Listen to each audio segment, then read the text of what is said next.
When you start your journey selling products on Amazon in the Middle East, there are a few, questions that you might encounter or things that you need answers for, and you don't basically know where to find those answers. Well, I created this video specifically for frequently asked questions in the comments section of our videos. So if you want to learn about what reserved inventory means, how long it takes for your product to become active once it arrives to the Amazon warehouse, or even how to bundle products. Do you need trademarking, or can you sell a product with a brand name that is not registered? So many more questions that I'm going to be answering in this video. All you need to do is keep on watching.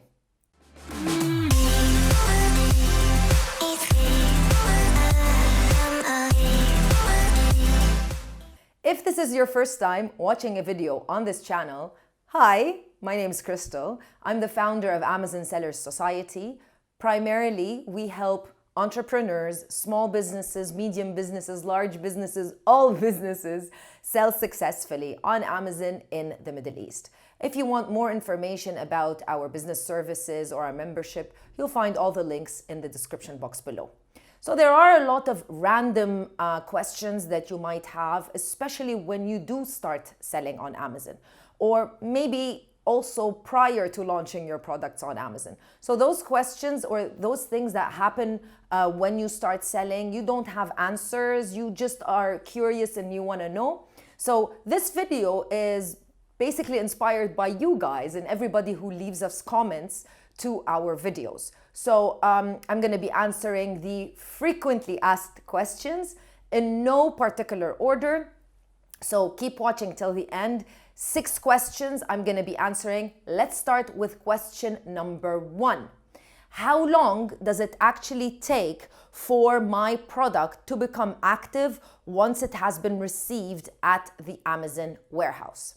So what exactly is receiving at the Amazon warehouse, and what happens exactly? So when Amazon receives your product in the Amazon warehouse, they check the products, they check the barcodes, they check the weight, they measure, they do everything necessary in order to receive your products. Additionally, they send your products to various FCs or fulfillment centers around the country, wherever you're selling, whether you're selling in the UAE, you're selling in KSA, or you're selling in any other country that has a fulfillment center or an Amazon. So that's what they do. The reason why they do that is because they want to be able to give prime shipping. So that's why they spread out your inventory over various fulfillment centers. Now, how long does it take? It depends. It honestly depends on the product. And it also very much depends on whether you're sending the product for the very first time or you're just simply replenishing your inventory. It also depends on the season. So definitely the busier the season, like in Q4, for example, the longer it's going to take for Amazon to receive your products, thus your product becoming active, or you being able to sell that product once it transforms to active. Normally it takes 24 hours, it might take a few more days, or it even might take a few weeks if Amazon are slammed with a lot of shipments and there's just a lot of work done. And deliveries actually. And you will find that your delivery will be received gradually. So the shipment will not be considered, or the status of the shipment will not be fully received for a few weeks. So in the beginning, your product might be active, but your shipment is still considered receiving or being received. It takes a little bit of time for it to be fully received, around 1 to 2 weeks, again, depending on various factors, which I just talked about before. Now, if you're not really sure how to take an appointment in order to send your products to the Amazon warehouse, I'll leave linked in the description box below a video about taking an appointment with Carrier Central and how you can send your products over to the warehouse. I'll leave several videos linked down below that can be additional resources for anything you might encounter with, throughout your Amazon journey. So I'm not going to keep telling you you'll find the video linked in the description box below. I know it's a little bit annoying. So you'll find the video linked in the description box below. Now, before we move on to question number 2, to frequently asked question number 2, in each and every video, we do have a small competition. You can win a Zoom call with me where we can chat about everything related to Amazon. All you really need to do in order to enter is leave a like on this video, leave a comment down below, and definitely be subscribed to the channel. The person who won, congratulations, is the person who left this comment. Thank you so much. Please make sure to send me a DM on our Instagram account, Amazon Sellers Society. If you want to win, then remember to do these 3 things and you'll probably be next in line. Who knows? Let's move on to question number 2. What is the first step in product research? Now, product research is a very important part of your Amazon journey for sure. And I'm sure a lot of you have a lot of other questions related to product research. However, I chose this particular question because I do get it a lot. Now, the very first step of product research is actually something that's very external to the Amazon platform. It has nothing to do with any software that you might use. It has to do with you and your targets and what you feel comfortable with. What do I mean by that? Basically, you need to decide what type of investment you want to do on the Amazon platform. Why? Because obviously, researching a product that you are going to sell for 250 or 300 or even 500 dirhams, that type of product requires a much bigger investment than a product that's going to be sold for 50, 60 or 70 dirhams. So the very first step is for you to decide what type of investment you feel comfortable with or parting with in order to start this journey on Amazon. There is no right and there is no wrong. It basically depends on what you want and what your overall outlook for this business actually is. So what is your target? What do you want to do? These are the things that you need to answer. These types of questions are something that are very essential because you need to create a roadmap for yourself in order to know what products to look for and not waste your time with products that you know are going to be very expensive to buy and sell on Amazon. Now, you might wonder, why would it take you a bigger investment to purchase a product that you want to sell for 300 dirhams? Basically, a product that is going to be sold for 300 dirhams needs to be worth 300 dirhams. Obviously, customers and you have become very savvy, especially e-commerce customers.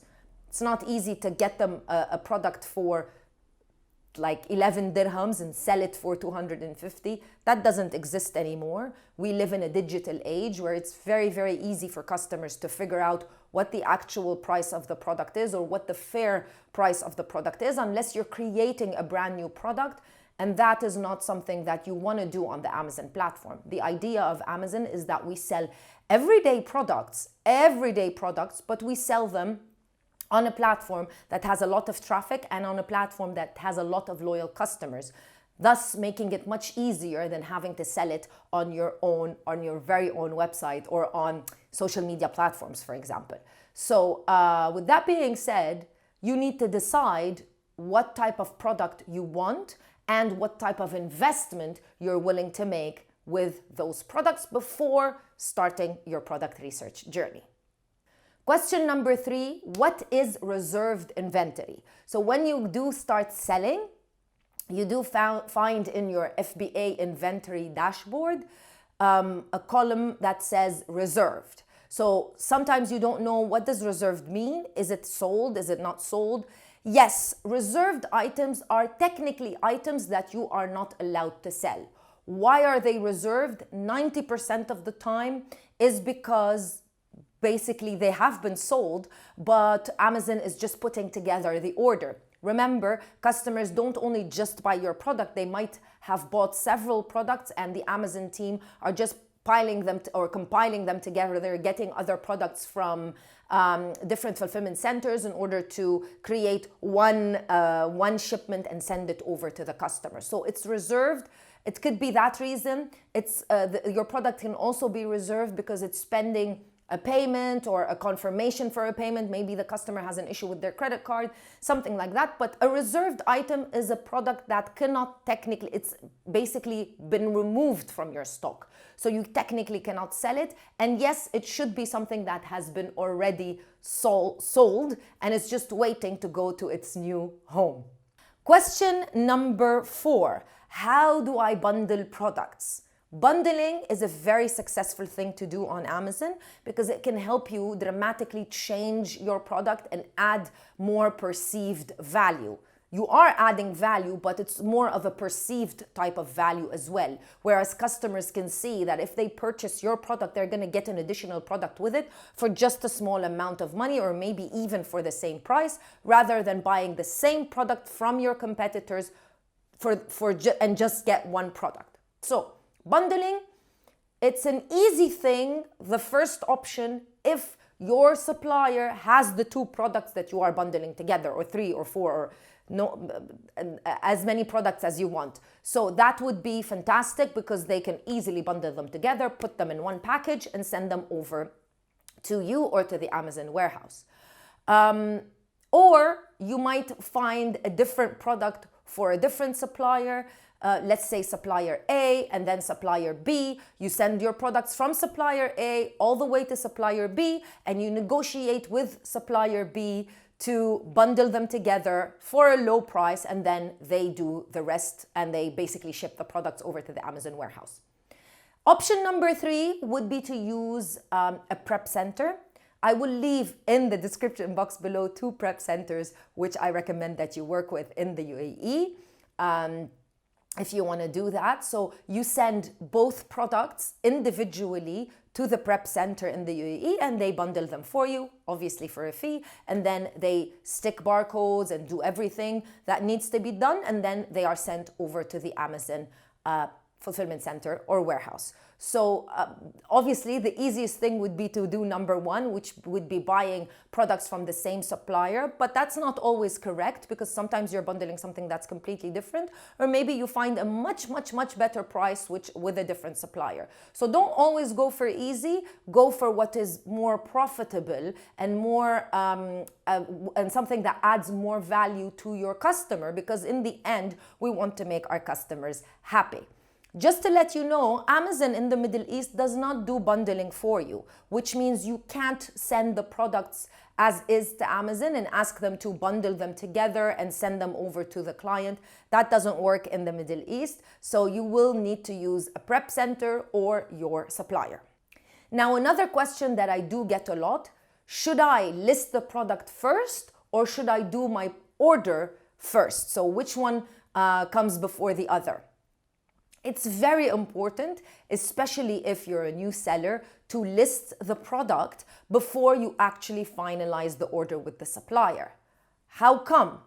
Basically because 2 things. You want to figure out if there's any new regulations and restrictions by Amazon, and you want to figure out if there are any additional requirements that Amazon need in order for you to be able to sell that product. And not only should you list it, you should list it and also switch it to FBA, and then also create a shipping plan, or at least try to create a shipping plan so that it goes through hazmat review and that you know that everything is clear and it's easy and everything is fine, and then you can basically purchase the product from your supplier. Or Amazon might prompt you and say, well, we need an additional certificate, we need an invoice, we need this, we need that, to allow you to sell that product. So that's the best and easiest way for you to figure out whether that product is restricted, gated, whatever you want to call it, and if there are additional paperwork for you to try to get from your supplier. Second of all, it's very important because you want to be vigilant. You want to get the FN SKU as fast as possible so that you can provide it to your supplier for them to stick on the product. So you don't want to have to go through listing the product directly after you make a purchase, not being able to list it, having some issues, and then getting delayed in sending those FN SKU barcodes. Of course, you can list You can create what we call a skeleton listing or a dummy listing or a test listing, whatever you want to call it. So it's just basic listing. You just take some images from your supplier and you just fill out all the necessary information just so you know that the listing went through, and then you can go back and change everything, including the images, everything. But remember that you can't change the UPC code, you can't change the seller SKU, you can't change the brand name without asking Amazon for permission. So be aware of that. But you basically can change whatever you want after you list the product. Is it necessary to register your brand and trademark it? The answer is, well, it's much better, because if you do trademark your brand name and then apply to Amazon brand registration, you will have access to EBC, enhanced brand content, or A+ content, which means you're allowed to have a video in your listing, you're allowed to create better branded ads which showcase your brand rather than the product itself. You also have better types of listing that look more or less like a website, honestly. So that gives you added value, especially with the hijacker situation, where it's easier for you to make sure that nobody hijacks your listing with a trademark. But you can use a logo without having it trademarked. So if you have a logo that is permanently affixed either on your product or on your packaging, Amazon will allow you to sell under that brand name. They will not be able to give you enhanced brand content or A+ content, but they will allow you to use that brand name, and thus, creating a first step in the right direction to creating your brand. So again, you are not required to have a trademark, but it is much better, and it's something that you need to be looking forward to doing once you know that your products are successful. And that's it. Let me know if you have any additional questions that I didn't answer in this video. Leave them in the comments section below so we can make a part 2 of this video, frequently asked questions all about Amazon. Make sure you share the video with like-minded people so we can grow our community. And I'll see you in another video with more information. Bye.